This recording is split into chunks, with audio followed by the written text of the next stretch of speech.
Assalamualaikum teman-teman yang selalu dalam lindungan Allah Subhanahu wa Ta'ala.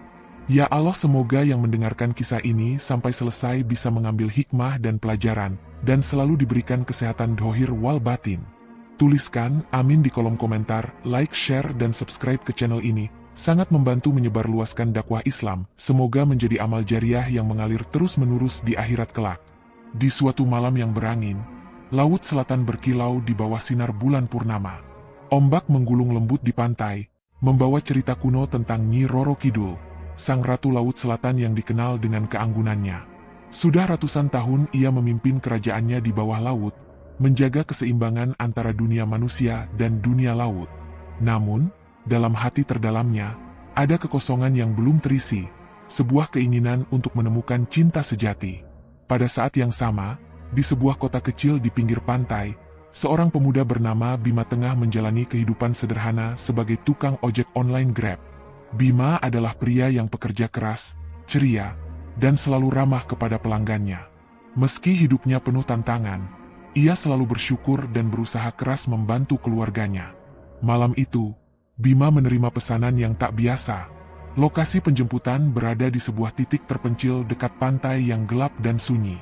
Meskipun sedikit cemas, ia tetap melaju dengan motornya, mengikuti GPS yang tampak kebingungan menunjukkan arah. Ketika ia tiba, ia dikejutkan oleh sosok perempuan yang berdiri anggun di tepi pantai. Wanita itu mengenakan kebaya hijau berkilauan, dan rambut panjangnya yang hitam berkilau di bawah sinar bulan. Bima merasa jantungnya berdegup kencang. Wanita itu memiliki aura yang luar biasa, seolah-olah ia bukan berasal dari dunia ini. "Apakah kamu Bima?" tanya wanita itu dengan suara lembut, namun penuh wibawa. Bima menelan ludah. "Iya, Mbak. Saya Bima. Mau kemana ya?" Wanita itu tersenyum tipis. "Ikut saja. Aku akan memberitahumu di perjalanan." Tanpa banyak bicara, Bima membantu wanita itu naik ke motornya. Namun, saat ia mulai melaju, jalanan yang seharusnya menuju kota berubah menjadi jalanan aneh yang tidak pernah ia lihat sebelumnya. Mereka melewati kabut tebal, dan tiba-tiba, suara ombak terdengar semakin jelas. "Ini kita kemana, Mbak?" tanya Bima dengan gugup. Wanita itu tidak menjawab. Sebaliknya, ia menunjuk ke arah depan. "Teruskan saja, kamu akan tahu." Tiba-tiba, Bima menyadari mereka tidak lagi berada di jalan biasa. Motor yang ia kendarai melayang di atas permukaan laut, seolah-olah menantang hukum fisika. Meski bingung dan takut, ia tetap melaju karena merasa ada sesuatu yang memaksanya untuk terus bergerak. Setelah beberapa saat, mereka tiba di sebuah gerbang besar yang berdiri di tengah laut. Gerbang itu terbuat dari batu karang dengan ukiran rumit, dihiasi kerang-kerang berkilauan. Wanita itu turun dari motor dan melangkah ke arah gerbang. Dengan satu gerakan tangannya, gerbang itu terbuka, memperlihatkan pemandangan yang luar biasa. Di balik gerbang, terbentang sebuah kerajaan bawah laut yang memukau. Istana megah dengan menara berlapis mutiara berdiri di tengah-tengah kota yang dipenuhi makhluk laut yang unik. Ikan-ikan besar berenang di atas kepala mereka, dan karang-karang bercahaya seperti lampu-lampu jalan. Bima terpaku. "Apa ini? Di mana kita?" Wanita itu menoleh, kali ini dengan mata yang memancarkan cahaya kehijauan. "Selamat datang di kerajaan laut selatan, Bima. Aku adalah Nyi Roro Kidul, dan aku membawamu ke sini karena aku membutuhkanmu." "Butuh aku? Untuk apa?" Bima tergagap, setengah ingin kabur tapi tak mampu menggerakkan tubuhnya. "Aku mencari suami," jawab Nyi Roro Kidul tanpa ragu. "Dan dari semua manusia yang ada di dunia, aku memilihmu." Bima merasa seolah-olah dunia berputar di sekelilingnya. Ia hanya seorang tukang ojek online biasa. Bagaimana mungkin ia terpilih oleh seorang ratu legendaris? Bima memandang Nyi Roro Kidul dengan wajah penuh kebingungan. Apa yang barusan ia dengar? Iya, seorang tukang ojek online, dipilih oleh Ratu Mitos sebagai suaminya? Pikiran itu terasa mustahil. Namun, saat ia melihat ke dalam mata sang ratu, ia mendapati kejujuran yang tidak bisa disangkal.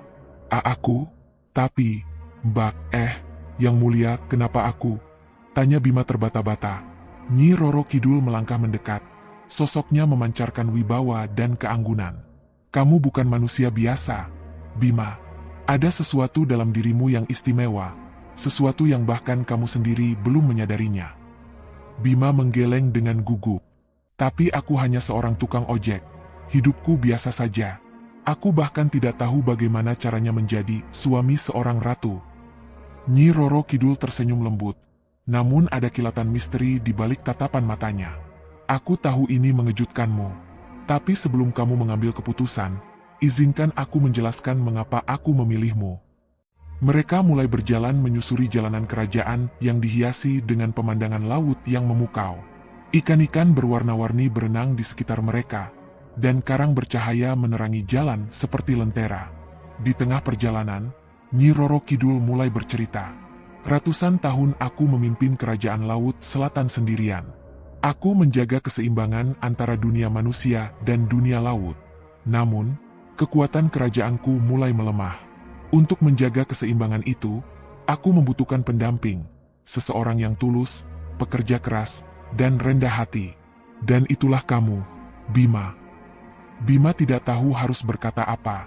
Dalam hati, ia merasa terhormat, namun juga takut.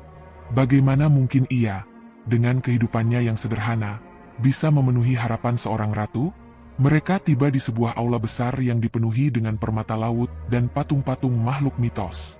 Di tengah aula itu, sebuah singgasana besar berdiri, dikelilingi air yang berkilauan seperti kaca. Nyi Roro Kidul duduk di singgasana itu dan menatap Bima dengan penuh keyakinan. Aku tidak memaksamu untuk menerima tawaranku, Bima. Aku ingin kamu membuat keputusan dengan bebas. Namun, jika kamu menerimanya, ada beberapa syarat yang harus kamu penuhi. Syarat? Bima mengernyit. Apa saja itu? Pertama, kata Nyi Roro Kidul sambil menekankan setiap kata, kamu harus meninggalkan dunia manusia dan tinggal di kerajaan laut selatan selamanya. Bima merasa dadanya berdenyut. Bagaimana mungkin ia meninggalkan keluarganya? Ibunya yang sudah tua dan adiknya yang masih kecil membutuhkan dirinya. Kedua, lanjut sang ratu, kamu harus berjanji untuk setia, tidak pernah berkhianat, dan selalu menjaga rahasia tentang kerajaan ini. Bima menelan ludah. Kesetiaan bukanlah masalah baginya, tapi berat rasanya untuk meninggalkan kehidupan lamanya. Dan ketiga, kata Nyi Roro Kidul dengan suara yang sedikit lebih lembut, aku membutuhkanmu untuk percaya padaku. Dunia ini penuh misteri, dan kita hanya bisa melewatinya bersama jika ada kepercayaan. Bima terdiam. Ia menatap wanita di depannya, sosok yang anggun namun penuh kekuatan. Ia bisa merasakan ketulusan dalam kata-kata Nyi Roro Kidul, tapi hatinya dipenuhi keraguan. Apakah ia sanggup memenuhi semua syarat itu? Beri aku waktu, kata Bima akhirnya. Aku butuh waktu untuk memikirkan semua ini. Nyi Roro Kidul mengangguk. Aku menghormati permintaanmu. Tapi ingat, Bima, waktumu terbatas. Kerajaan ini tidak bisa menunggu terlalu lama. Malam itu, Bima diberikan kamar di dalam istana untuk beristirahat. Kamar itu luar biasa indah, dengan dinding-dinding dari mutiara dan tempat tidur yang lembut seperti awan. Namun, Bima tidak bisa tidur. Ia terus memikirkan keluarganya, kehidupannya sebagai tukang ojek, dan apa yang akan terjadi jika ia menerima tawaran sang ratu. Di tengah malam, ia berjalan keluar dari kamarnya, menyusuri lorong-lorong istana yang sepi. Ia berhenti di sebuah balkon yang menghadap langsung ke laut. Angin sejuk menerpa wajahnya, membawa aroma asin laut. Ia memandangi kerlap-kerlip kerajaan yang bercahaya di kejauhan, bertanya-tanya apakah ini semua nyata. Terlalu banyak yang dipertaruhkan, gumamnya pada dirinya sendiri. Tapi, kenapa aku merasa ada sesuatu yang benar tentang ini? Saat ia merenung, seekor makhluk laut kecil mendekatinya. Makhluk itu mirip seperti kuda laut, namun memiliki sayap kecil yang bersinar. Ia membawa pesan dari Nyi Roro Kidul. Bima, hatimu akan menunjukkan jalan.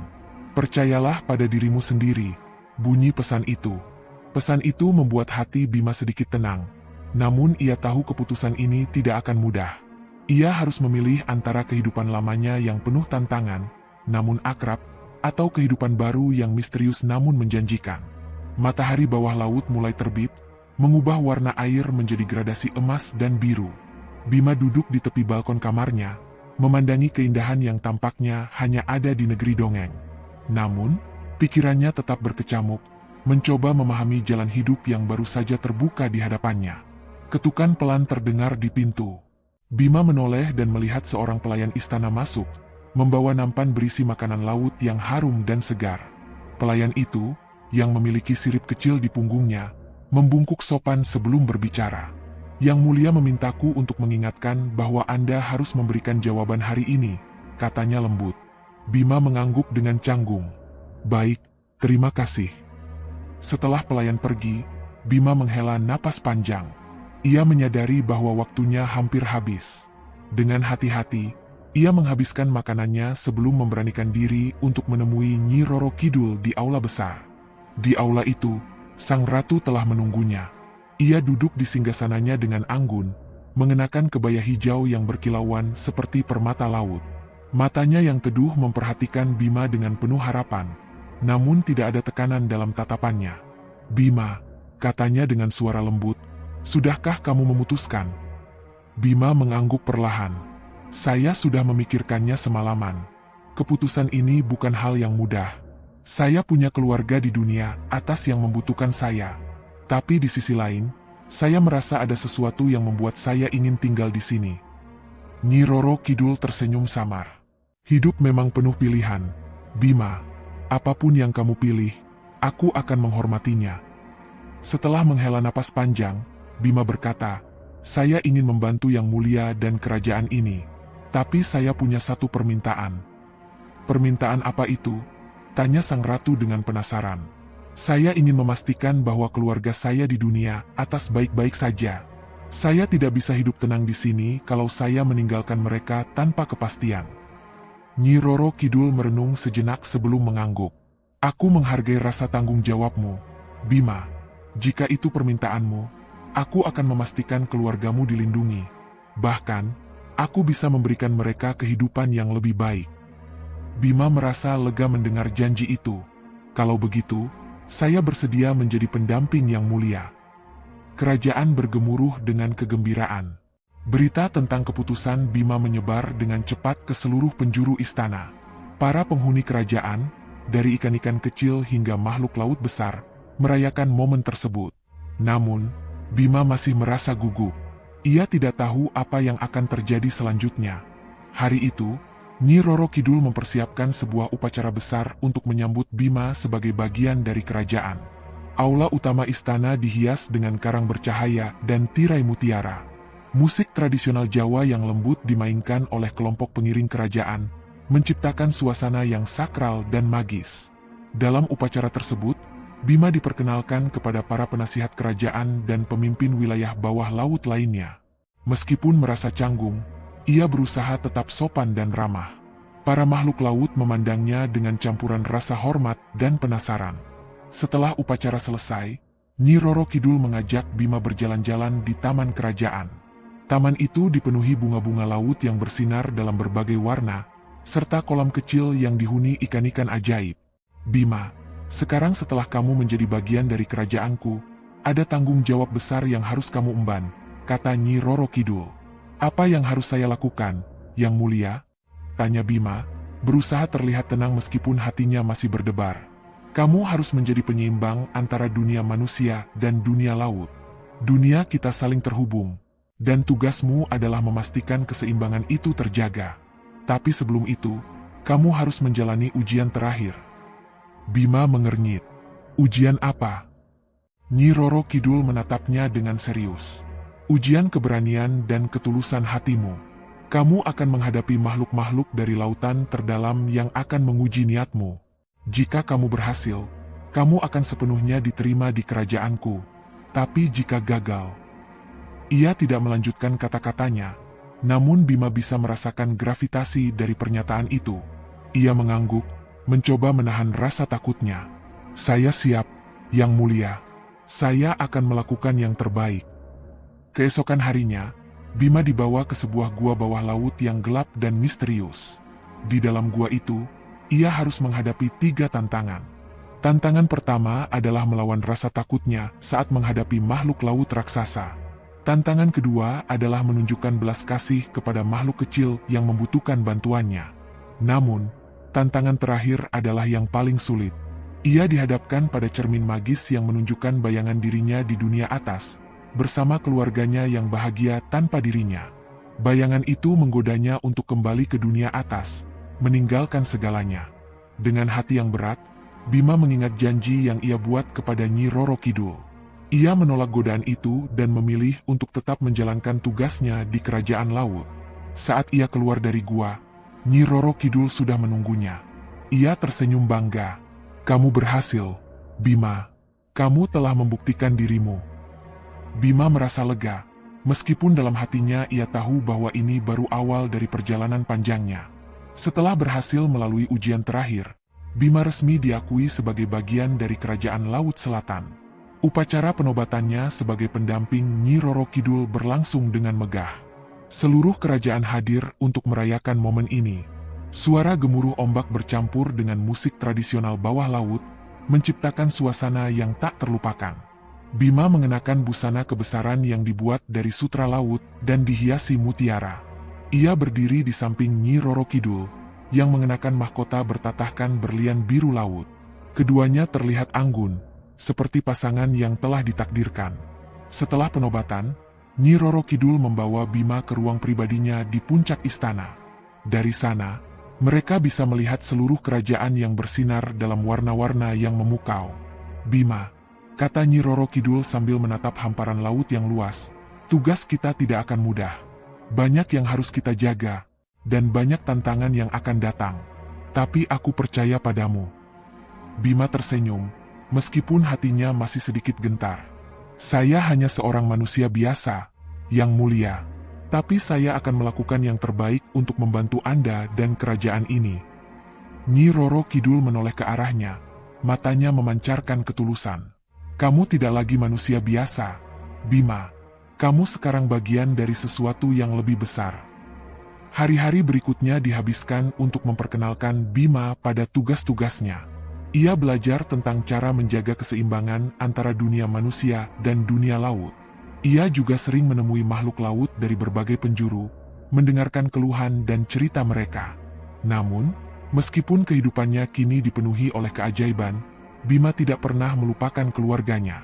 Setiap malam, ia meminta izin kepada Nyi Roro Kidul untuk memeriksa mereka melalui cermin magis yang menghubungkan dunia manusia dan laut. Di cermin itu, ia melihat ibunya hidup nyaman di sebuah rumah baru yang indah. Adiknya telah mendapatkan pendidikan yang layak, dan mereka terlihat bahagia. Nyi Roro Kidul menepati janjinya untuk melindungi keluarga Bima. "Terima kasih, Yang Mulia," kata Bima suatu malam. "Karena Anda, saya bisa tenang menjalani kehidupan di sini." "Aku hanya melakukan apa yang benar," jawab Nyi Roro Kidul. "Kamu telah berkorban banyak untukku dan kerajaanku. Itu adalah hal yang paling sedikit yang bisa kulakukan." Meski kehidupannya berjalan dengan baik, tidak semua berjalan mulus. Beberapa pemimpin wilayah laut merasa iri dengan posisi Bima. Mereka menganggapnya tidak layak karena ia hanyalah manusia biasa. Tantangan datang dari segala arah, termasuk pemberontakan kecil yang dipimpin oleh makhluk laut yang tidak puas. Bima tidak menyerah.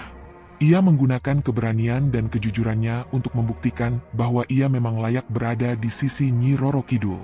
Dalam setiap pertemuan, ia menunjukkan kebijaksanaan yang terus berkembang, membuat banyak orang mulai menghormatinya. Suatu hari, ujian besar datang. Sebuah bencana melanda dunia manusia. Sebuah kapal besar tumpah muatan minyaknya di laut, mencemari wilayah Laut Selatan. Banyak makhluk laut yang menderita, dan keseimbangan antara dunia manusia dan laut terganggu. Nyi Roro Kidul memerintahkan seluruh pasukannya untuk membantu membersihkan laut. Namun, tugas itu tidak mudah. Bima memutuskan untuk turun tangan langsung.